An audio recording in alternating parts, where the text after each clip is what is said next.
making another video.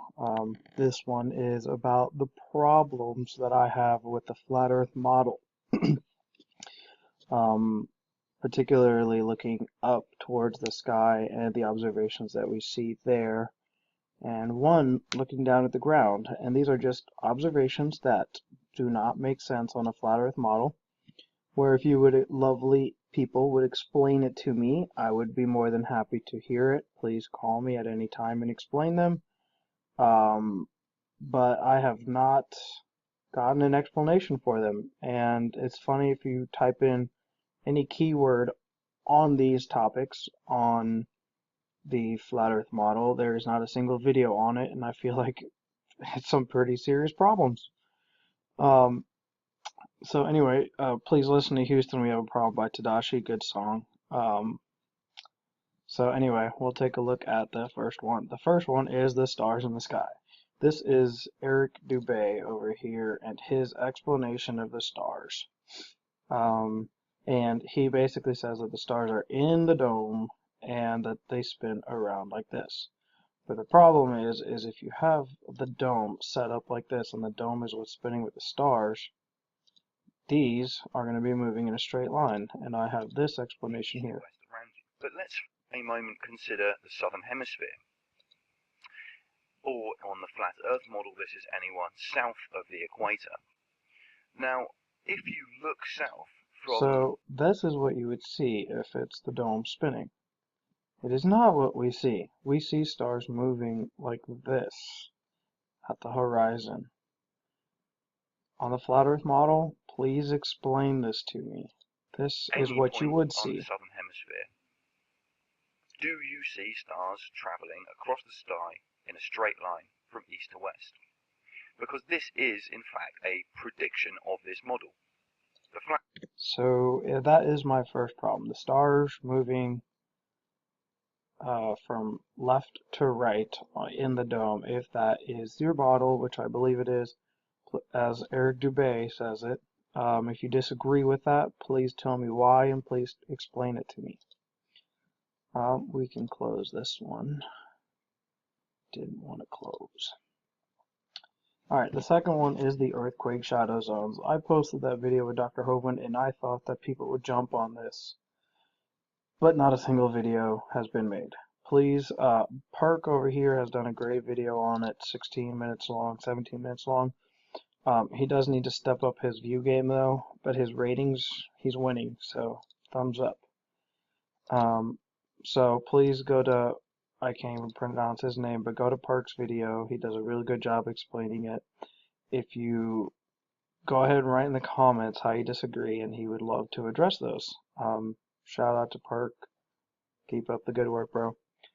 But I don't even know what else to say because you can't find anything on this in the flat Earth community. I suspect that this is probably going to be fake as well,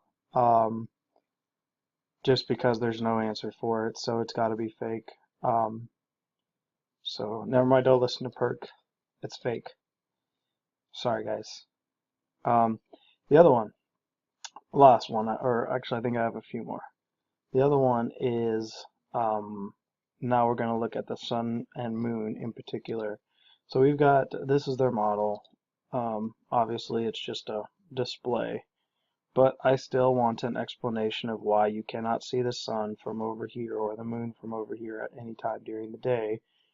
And if you say, well, because it's a light shining down like that, well, even on this model here, you'd still see the light. From here on the floor, you'd still see the light. And if it's just a flashlight shining down, then you should not see a round ball at the horizon. You would be seeing a more like an oval shaped at the horizon, which is obviously not what we observe. And then the other thing I also wanted to ask is what creates the half moons, the crescent moons, and everything? Is it just the light on the moon shuts down on one's time? I haven't seen a video. There very well could be one. If there is, please point me to the right video so that I can see it. That would be nice. And the third one that I would like explained is lunar eclipses. what blocks the moon during a lunar eclipse? What is it? I think it's a fair question because on the ball Earth model, the spherical Earth model, it fits very well. Very, very, very well. In fact, exactly what you would predict.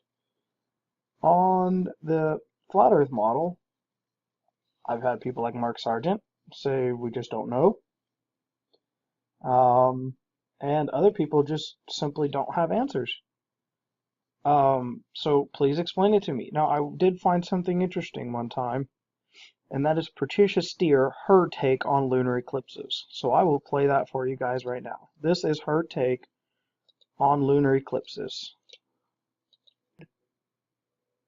Yeah. The whole thing with lunar eclipses, I'm kind of mystified as to exactly what's going on. They seem manipulated, they don't seem real. And Do I need to rewind that? I mean, this is the, I dare say, insanity about what I find with flat earthers is you have to see an observation that has been going on been documented for thousands of years, and you say, I don't know, it doesn't seem real, it seems manipulated. even raining here, so it was a wash, so to So speak. we'll just Sad listen to because it we have to again. wait a long time to have that happen again. Yeah. The whole thing with lunar eclipses, I'm kind of mystified as to exactly what's going on. They seem manipulated, they don't seem real. And I mean, I'm not taking that out of context. Listen to the whole thing. Type this whole thing in. Go look at it. That's what she said. Lunar eclipses don't seem real, they seem manipulated. I mean,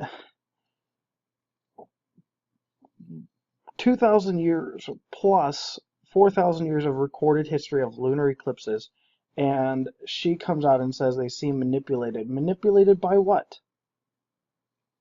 I mean, I feel like I've asked some fair questions on this video, and if you are a flat earther, address these questions. I want an explanation for them.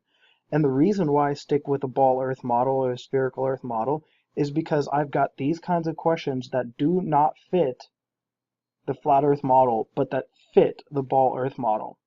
And until y'all can explain it, there's no reason for me to accept your model.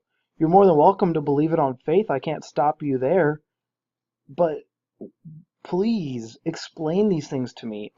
I've told everybody I would love for the flat earth model to be true because that would be the greatest proof for God.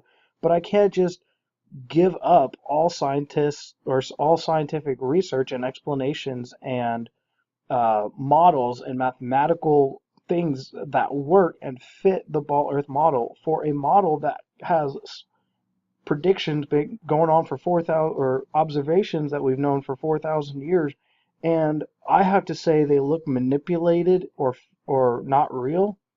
I mean, I'm sorry, Patricia. I don't mean to throw you under the bus like this, but this is quite frankly just absurd. It's absurd. And we need to get to a point where we can understand that we can't just have this phenomena happen for 4,000 years, and because it doesn't fit your model, we have to say they're manipulated. Anyways, I just went on a rant, and I'm sorry about it, but please address the stars moving flat along the southern hemisphere, the earthquake shadow zones, lunar eclipses, and the moon not being able to be seen from above a plane. And I don't need high-tech mathematical explanations. I just want a reasonable explanation, and none of them have been reasonable so far. Anyways, so I will end this video with some rugby big hits, as I feel like these were big hits to the flat earth model. Please enjoy.